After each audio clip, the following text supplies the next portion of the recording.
जय श्री हरि विष्णु, जय भोलेनाथ। ओम नमः शिवाय। गौरी पुत्र गणेश भगवान की जय। प्रिय भक्तजनों, आप सभी को सावन मास की पुत्रदा एकादशी की ढेर सारी शुभकामनाएं। सावन मास की पुत्रदा एकादशी विशेष ही महत्व रखती है क्योंकि ये सावन में आती है और सावन का महीना भगवान शिव को विशेष प्रिय है और वहीं एकादशी का व्रत भगवान श्री हरि को प्रिय है। प्रिय भक्तजनों, यह व्रत पुत्र की दीर्घ आयु, उसके जीवन की सभी परेशानियों को दूर करने वाला है। जो भी भक्त निसंतान है, संतान की इच्छा रखता है, पुत्र पे आए सभी संकटों को दूर करना चाहता है, पुत्र की दीर्घ आयु चाहता है, उसे इस दिन इस व्रत को जरूरी धारण करना चाहिए और भगवान शिव, भगवान विष्णु की पूजा करके कथा का रसपान जरूर करना चाहिए। प्रिय भक्तजनों, आज मैं आपको सुनाने जा रही हूँ वह पावन कथा जो पुत्रदा एकादशी के दिन सुनी जाती है। आप सब भक्तजन इस कथा को पूरा जरूर सुनिएगा और कथा को सुनने से पहले वीडियो को लाइक कर दीजिए। कमेंट बॉक्स में अपने पुत्र की दीर्घ आयु के लिए हरि और हर की जय करते हुए इस कथा को सुनिए। बहुत समय पहले की बात है। एक सुंदर और समृद्ध राज्य में महिजीत नाम के एक धर्मात्मा राजा राज्य करते थे। राजा अपनी प्रजा का बहुत ध्यान रखते। उनके राज्य में चारों ओर सुख शांति थी और प्रजा राजा से बहुत प्रसन्न थी, उन्हें अपने पिता के समान मानती। राजा महिजीत स्वयं भी दयालु, धार्मिक और भगवान के भक्त थे, लेकिन उनके जीवन में एक बहुत बड़ा दुख था। राजा की कोई संतान नहीं थी। राजा के पास धन था, राज्य था, वैभव था, प्रजा का प्रेम था, लेकिन संतान के अभाव में उनका हृदय हमेशा उदास रहता। दिन रात राजा यही सोचते, मेरे बाद मेरे वंश का कौन आगे बढ़ाएगा। राजा ने अनेक प्रकार के धार्मिक अनुष्ठान किए, ब्राह्मणों को दान दिया, भगवान से संतान प्राप्ति के लिए प्रार्थना की, लेकिन उनकी इच्छा पूरी नहीं हुई। एक दिन राजा ने अपने मंत्रियों और विद्वान ब्राह्मणों को बुलाया, अपनी व्यथा सुनाई। राजा ने कहा, हे विद्वान जन, मैंने अपने जीवन में किसी का बुरा नहीं किया, मैं सदैव प्रजा के हित के लिए कार्य करता हूँ, फिर भी मेरे जीवन में संतान सुख क्यों नहीं? कृपया कोई उपाय बताएं। राजा की पीड़ा को देखकर सभी चिंतित हो गए। तभी कुछ विद्वान ब्राह्मणों ने कहा, हे राजन, इस विषय का उत्तर किसी महान महर्षि से ही प्राप्त हो सकता है, हमें लोमश ऋषि के पास चलना चाहिए। सभी लोग लोमश ऋषि के आश्रम में पहुँचे। उन्होंने ऋषि को प्रणाम किया और राजा की समस्या उनके सामने रखी। लोमश ऋषि ने ध्यान लगाया और राजा की पूर्व जन्म के कर्मों को जान लिया।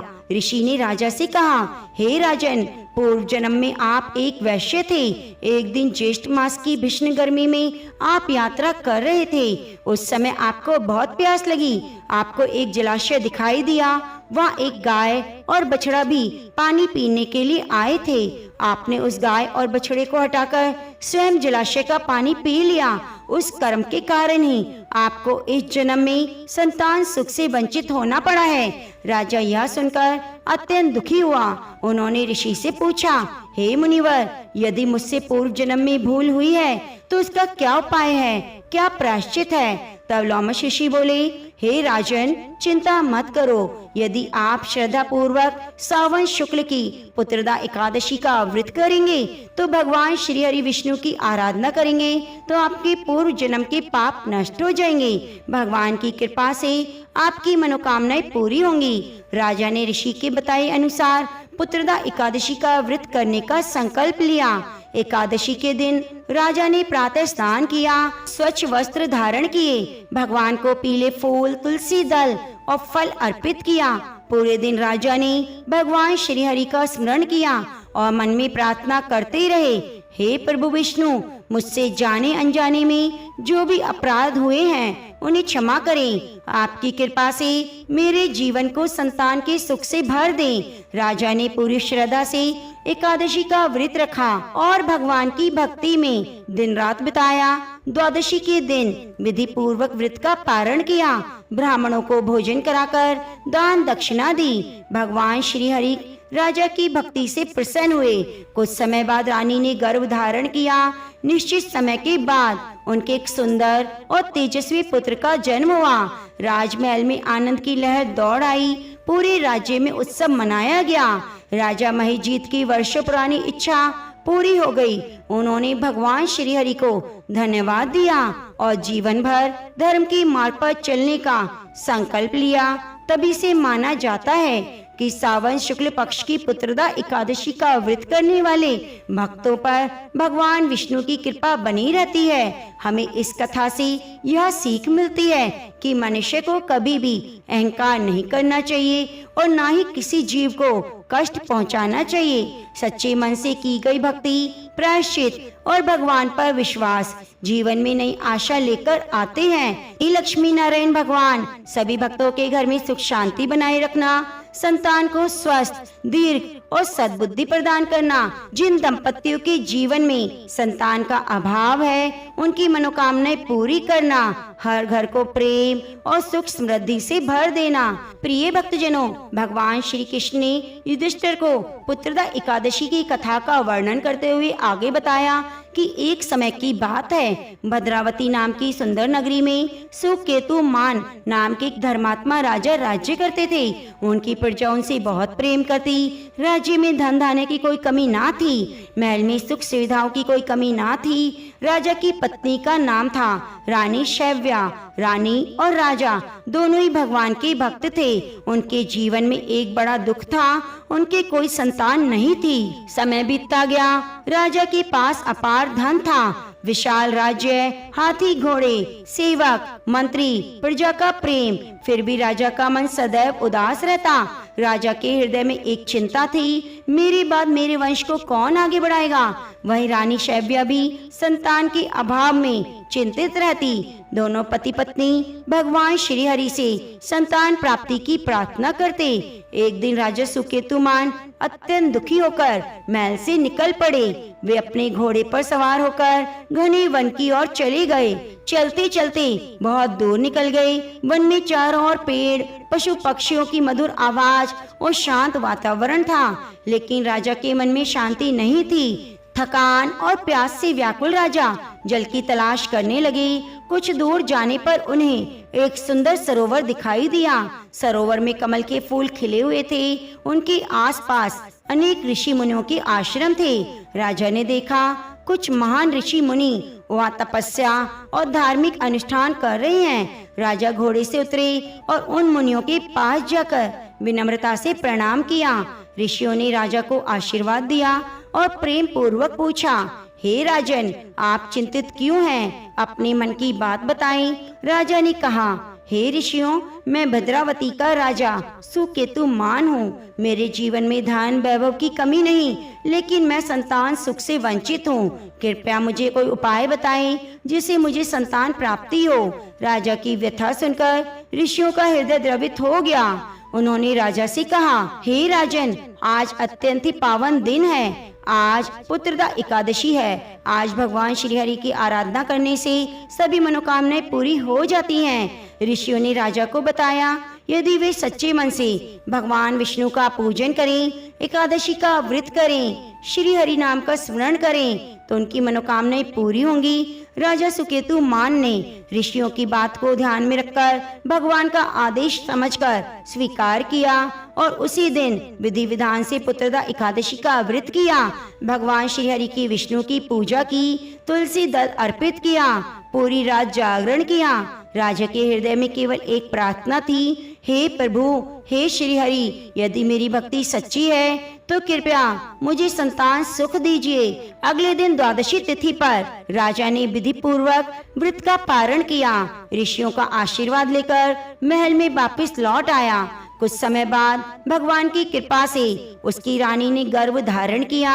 9वें महीने में सुंदर और तेजस्वी पुत्र का जन्म हुआ। पूरे राज्य में आनंद बनाया गया। राजा रानी की प्रसन्नता का कोई ठिकाना नहीं रहा। उन्होंने भगवान श्री हरि का धन्यवाद किया। समय बीतने के बाद वह राजकुमार बड़ा हुआ, अत्यंत ही बुद्धिमान और तेजस्वी, प्रजा का हित करने वाला बना।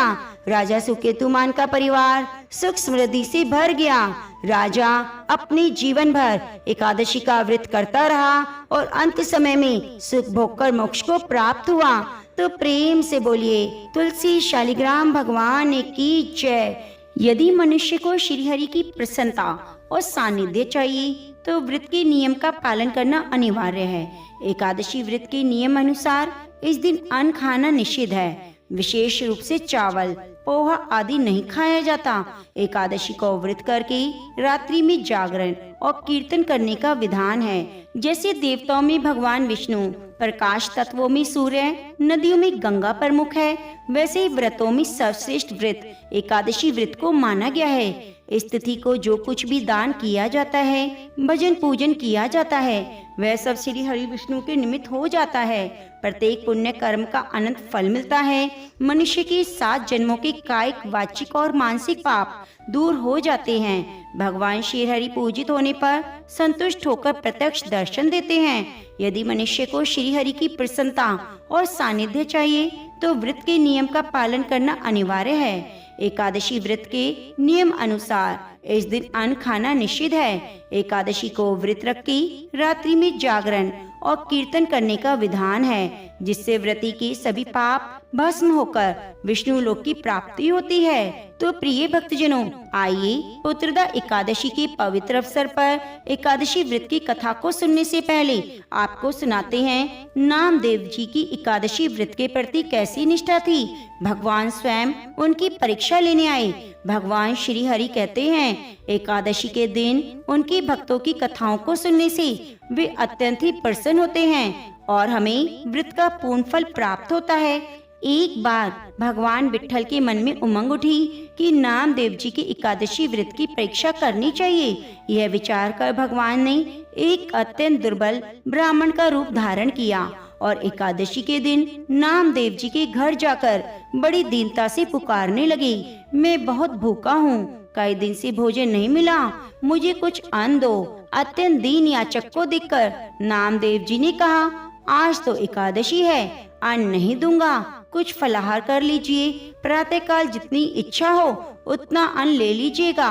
बहुत देर तक नामदेव जी याचक को फलाहार लेने के लिए मनाते रहे, लेकिन याचक अन्न लेने की बात पर अड़ा रहा और नामदेव जी एकादशी के दिन अन्न नहीं देने की हट कर रहे थे। शास्त्रों के अनुसार एकादशी के दिन अन्न, गेहूं, चावल आदि खाने या देने से भी पाप लगता है। इसके लिए कहा गया है कि ब्रह्म हत्या आदि समस्त पाप एकादशी के दिन अन्न में रहते हैं। अतः एकादशी के दिन जो अन्न का भोजन करता है वे पाप भोजन करता है। यदि एकादशी का व्रत ना भी करें तो इस दिन चावल और उनसे बने पदार्थ नहीं खाने चाहिए और ना ही देने चाहिए। कुछ ही समय में नामदेव जी और याचक की हट की खबर चारों ओर फैल गई।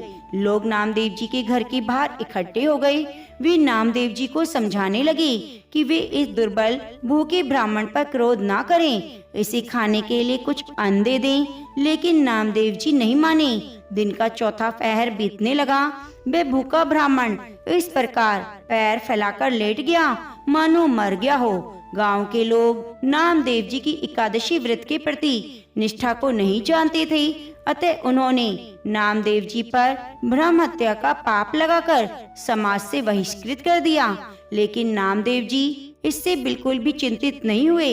एकादशी व्रत के अपने नियम के अनुसार नामदेव जी ने रात्रि भर जागरण और कीर्तन किया। प्रातःकाल होते ही उन्होंने चिता बनाई और उस ब्राह्मण के मृत शरीर को गोद में लेकर चिता पर बैठ गए। लोगों ने जब ऐसा करने से मना किया तो उन्होंने कहा, इस हत्यारे शरीर को न रखकर प्रायश्चित स्वरूप इसे भस्म कर देना ही उचित है। उसी समय भगवान प्रकट हो गए और मुस्कुराकर कहने लगे, मैंने तो तुम्हारी परीक्षा ली थी, तुम्हारी एकादशी व्रत के प्रति मैंने निष्ठा देख ली, वह मेरे मन को बहुत प्रिय लगी, मुझे उनसे बहुत सुख मिला। ऐसा कहकर भगवान अंतर ध्यान हो गए। लोगों ने जब भगवान की यह लीला देखी तो नामदेव जी के चरणों में नतमस्तक हो गए और उनके भक्त बन गए। एक बार नामदेव जी के घर एकादशी की रात्रि में कीर्तन और जागरण हो रहा था।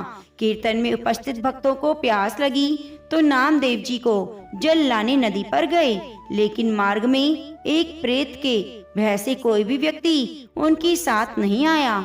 नामदेव जी को आया देखकर प्रेत ने विकराल रूप धारण कर लिया और अपने साथियों सहित चारों ओर फेरी लगाने लगा। नामदेव जी इससे जरा भी भयभीत नहीं हुए। प्रेत को अपने भगवान का स्वरूप मानकर उन्होंने कमर पर बंधे फेंटे से झांझ निकाली और पद गाने लगे। तुरंत ही प्रेत न जाने कहाँ गायब हो गया और सांवले सलोने श्याम सुंदर वहाँ प्रकट हो गए। भगवान ने नामदेव जी की एकादशी व्रत के प्रति निष्ठा की प्रशंसा की और अंतर ध्यान हो गए। अपने इष्ट का दर्शन पाकर नामदेव जी भी अत्यंत प्रसन्न होकर कीर्तन करते हुए भक्तों को जल पिलाने लगे। तो प्रेम से बोलिए, बाकी बिहारी लाल की जय। एक बार एक बूढ़ी माँ ने एकादशी का व्रत रखा। बड़ा ही भक्ति भाव से पूजा अर्चना की।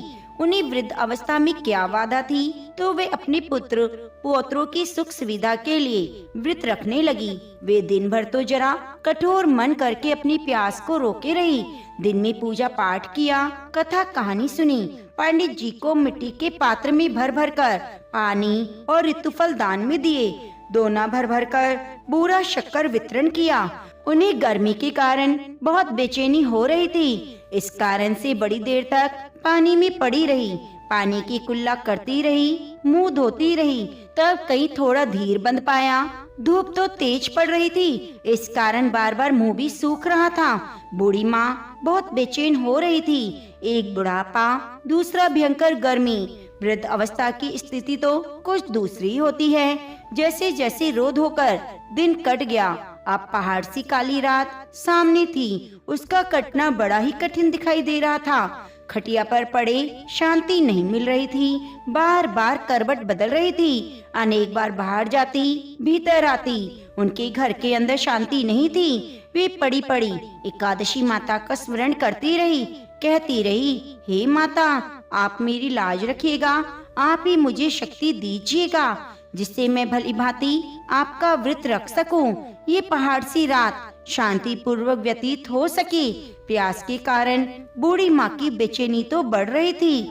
उन्होंने धैर्य रखने का बहुत प्रयास किया, किंतु सहनशीलता की सीमा टूट गई और वे घबराकर एकदम चिल्ला पड़ी। बोली, बचाओ बचाओ। अम्मा का चिल्लाना सुनकर परिवार भर के नर नारी, बच्चे, पड़ोसी एकत्रित होकर बूढ़ी अम्मा की खटिया के समीप पहुंच गए। सबने पूछा, अम्मा जी, आपको क्या हुआ?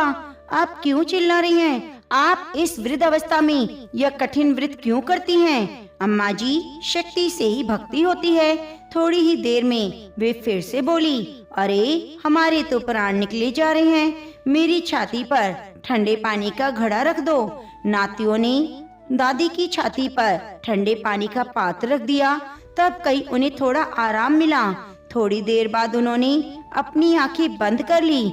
एकादशी माता ने सोचा, ये बूढ़ी अम्मा है, बहुत कठोर, जरा जाकर इसकी परीक्षा लूं।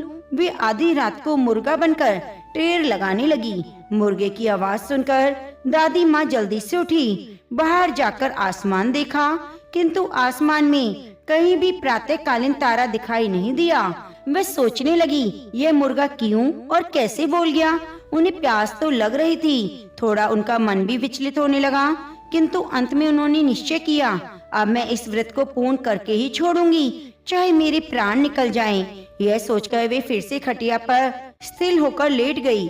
थोड़ी ही देर में एकादशी माता ने उनकी फिर से परीक्षा लेनी चाहिए। एक छोटी सी बालिका एक गिलास में शरबत लेकर उनके सिरहाने खड़ी हो गई और जोर से बोली, दादी जी, सवेरा हो गया, हाथ मुंह धो लो, शरबत पी लो। पहले तो शरबत का गिलास देखकर उसका मन ललचा गया, किंतु अचानक व्रत का स्मरण हो आया। उन्होंने सोचा, मैं किसी भी प्रकार से अभी शरबत नहीं पी सकती। वे शांति पूर्वक खटिया पर लेट गई। फिर थोड़ी ही देर में उन्हें ऐसे लगा जैसे किसी ने उन्हें पानी के कुएं में पटक दिया हो। वे थोड़ी देर तक उस कुएं में हाथ पांव चलाती रही, किंतु उन्होंने अपने मुंह में पानी की एक बूंद भी नहीं जाने दी और वे दृढ़ता पूर्वक अपना व्रत पालती रही। थोड़ी देर में न जाने सामने आग जलने लगी, जिससे भारी गर्मी बढ़ने लगी। प्यास के कारण प्राण निकलने लगे, किंतु बूढ़ी अम्मा का कोई कुछ नहीं बिगाड़ पाया। वे जहाँ की तहाँ मुस्कुराती हुई बैठी रही। थोड़ी ही देर में बाहर प्रकाश दिखाई देने लगा। ऐसे लगा सवेरा हो गया। बूढ़ी अम्मा ने बाहर निकलकर देखा तो समझ गई अभी सवेरा होने में 3-4 घंटे की देरी है। यह जानकर वे शांति पूर्वक इधर उधर घूमने फिरने लगी। एकादशी माता यह बात अच्छी तरह समझ गई। यह बूढ़ी अम्मा किसी भी प्रकार से अपने व्रत से नहीं टल सकती। वे उनके सत्य व्रत को अच्छी तरह से समझ गई। सवेरा होते ही बूढ़ी माता ने स्नान किया, भगवान का पूजन पाठ किया, एकादशी माता की कथा सुनी, ब्राह्मणों को दक्षिणा देकर भोजन कराया। तब कई उन्होंने जल ग्रहण किया। कन्याओं को भोजन कराने के बाद अम्मा ने स्वयं भी भोजन किया। उस श्रेष्ठ व्रत के प्रताप से बूढ़ी अम्मा की आयु में वृद्धि हो गई। घर परिवार हरा भरा हो गया और उनके अब कोई अभाव नहीं रहा। इस तरह से सुख साधनों से संपन्न हो गई। नाती नातिन से उनका घर भर गया। वे उस दिन से 12 महीने की एकादशी का व्रत करने लगी। एकादशी माता के व्रत के प्रभाव से इस संसार में हर सुख को भोगकर अंत में बैकुंठ धाम में चली गई। हे एकादशी माता, जैसे आपने बूढ़ी माता और उसके परिवार को हरा भरा किया, वैसे एकादशी माता जिन्होंने भी एकादशी का व्रत किया है, आपकी कथा को सुना है, उसकी सभी मनोकामनाओं को पूरी करना। तो प्रेम से बोलिए तुलसी शालिग्राम भगवान की जय। एक गांव में रमा नाम की एक स्त्री थी। उनके विवाह को 5-6 वर्ष हो गए, लेकिन कोई संतान नहीं थी। एक बार श्री राधा अष्टमी का उत्सव आया। गांव की औरतें बरसाना जा रही थी। औरतों ने कहा, तुम भी बरसाना चलो, राधा रानी बड़ी दयालु हैं, तुम्हारी गोद जरूर भर देंगी। वह स्त्री कई महीनों से घर से बाहर नहीं निकली थी, इसलिए उसके पति और सास ने भी उसे जाने की आज्ञा दे दी। बस उसने मन में ठान लिया, राधा रानी मेरी गोद जरूर भरेंगी। जिस दिन उसे जाना था उसी दिन उसके पैर में चोट लग गई, चला भी नहीं जा रहा था। फिर भी वह स्त्रियों के संग यात्रा पर चली गई। सारे रास्ते राधा कृष्ण का जाप कीर्तन करती हुई गई। बरसाना पहुंचकर नहा धोकर राधा जी के मंदिर में जाने के लिए तैयार हुई। राधा जी के महल में जब जाते हैं तो ऊपर बहुत सी सीढ़ियां चढ़नी पड़ती हैं। जैसे सीढ़ियां चढ़ने लगी तब वह स्त्रियों से बोली, तुम आगे आगे चलो, मैं धीरे धीरे सीढ़ियों से आ रही हूँ। मेरे पैर में चोट लगने की वजह से चला नहीं जा रहा। 2-4 सीढ़ियां चढ़ने के बाद उसका पैर मुड़ गया, वह नीचे गिरने लगी। तभी एक 7-8 साल की कन्या ने उसका हाथ पकड़ लिया। रमा बोली, बेटी आज अगर तुम ना होती तो मैं नीचे गिर गई होती। वह कन्या बोली, माता ऐसे कैसे गिर जाने देती मैं तुम्हें।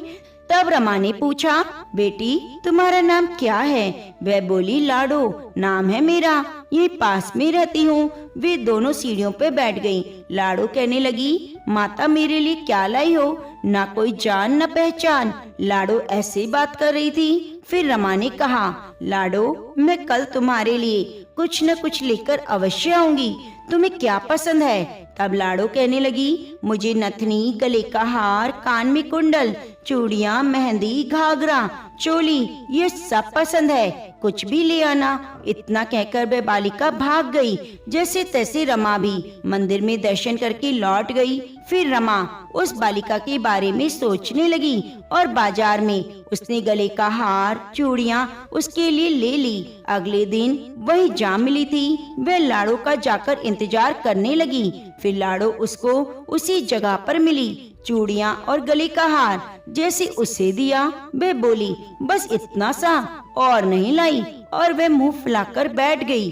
तब रमा बोली, अभी मैं 8 दिन यहीं पर हूँ, रोज तुम्हारे लिए कुछ न कुछ लाया करूँगी। यह सुनकर लाडो उसकी गोद में बैठ गई और गले से लग गई। रमा तो रोने लगी जैसे उसे एक संतान मिल गई हो।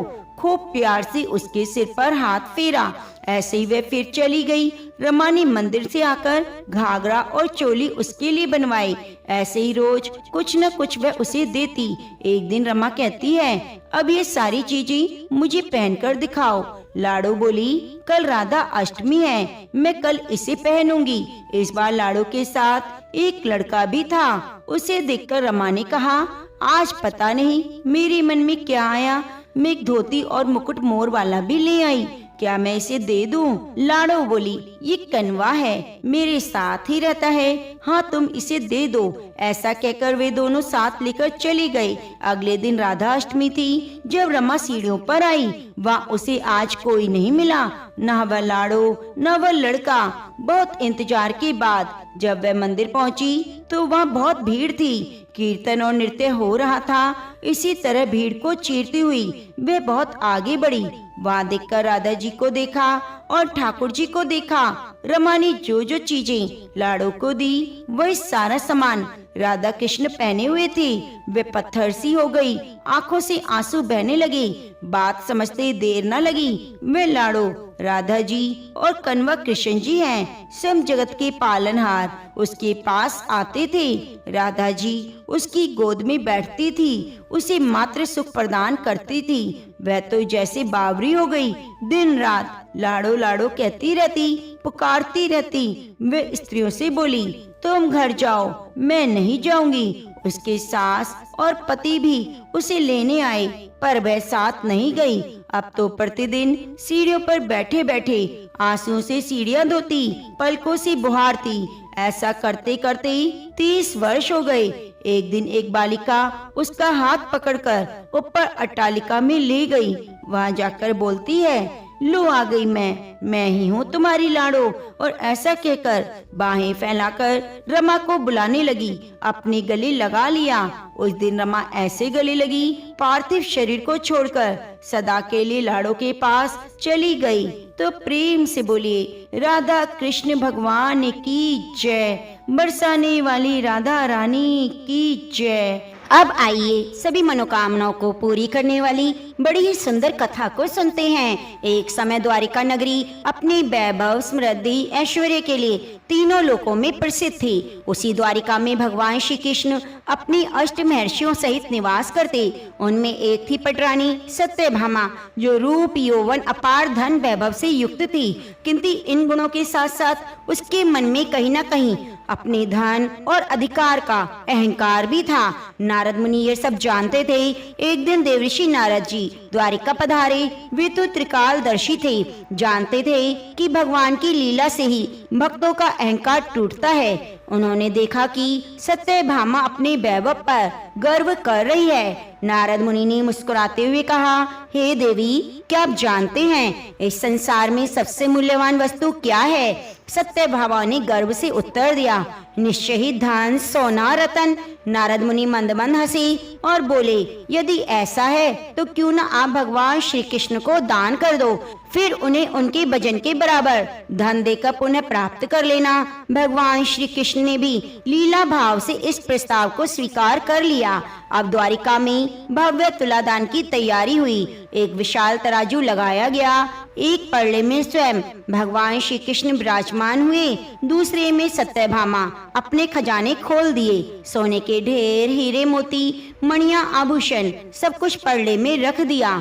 लेकिन आश्चर्य की बात, भगवान का पड़ला तो तनिक भी ना हिला। सत्यभामा का चेहरा पीला पड़ गया और धन सोना आया, अधिक रतन रखे गए, यहाँ तक कि पूरा खजाना खाली हो गया। परंतु श्री कृष्ण का पड़ला अब भी भारी था। अब देवी सत्यभामा की आंखों से आंसू बहने लगे। उनका गर्व चूर चूर हो गया। उन्होंने पहली बार अनुभव किया, उनका सारा वैभव प्रभु के सामने तुच्छ है। उसी समय शांत और करुणा में माता रुक्मणी जी आगे आई। उन्होंने सत्यभामा से प्रेम पूर्वक कहा, सत्यभामा, धन से नहीं भक्ति से प्रयास करो। रुक्मणी जी ने स्नान करके शुद्ध मन से भगवान श्री कृष्ण का स्मरण किया और तुलसी का पत्ता लेकर उसे श्रद्धा भाव से पड़ले में रख दिया। भक्ति की विजय हुई। जैसी तुलसी पत्र पड़ले में रखा गया, तराजू तुरंत बराबर हो गया। यह देखकर सभी हैरान रह गए। नारद मुनि के मुख पर दिव्य मुस्कान थी और भगवान श्री कृष्ण की आंखों में अपार प्रेम। सत्यभामा भगवान के चरणों में गिर पड़ी, रोते हुए कहा, हे प्रभु, आज मैंने समझ लिया कि धन की मैं धनी थी पर भक्ति की मैं निर्धन थी। इसलिए भगवान श्री कृष्ण ने उन्हें उठाकर कहा, हे देवी, जहाँ प्रेम और भक्ति होती है वहीं मैं स्वयं बिक जाता हूँ। और इसलिए कहा जाता है, भगवान को तुलसी दल अत्यंत ही प्रिय है। प्रिय भक्तों, इस दिव्य लीला से हमें यह ज्ञात हुआ कि भगवान को सोना चांदी हीरे जवाहरात या संसार का कोई भी वैभव प्रिय नहीं, उन्हें प्रिय है केवल निष्कपट प्रेम, अटूट श्रद्धा, सच्ची भक्ति। सत्यभामा जी ने अपने वैभव और धन के बल पर भगवान श्री कृष्ण को तोलना चाहा, लेकिन उनका सारा खजाना भी भगवान के तुल्य ना हो सका। वहीं जब रुक्मणी जी ने पूर्ण श्रद्धा और प्रेम से भगवान को समर्पित एक छोटा सा तुलसी दल रखा तो उसी क्षण तराजू बराबर हो गया। इससे पता चलता है कि जहाँ अहंकार होता है, इससे स्पष्ट होता है कि जहाँ अहंकार समाप्त होता है वहीं से भक्ति का आरंभ होता है। तुलसी दल छोटा अवश्य है, परंतु जब उसे प्रेम, समर्पण और विश्वास से जोड़ा जाए तो वह सबसे अमूल्य धन बन जाता है। तो प्रेम से बोलिए तुलसी शालिग्राम भगवान की जय।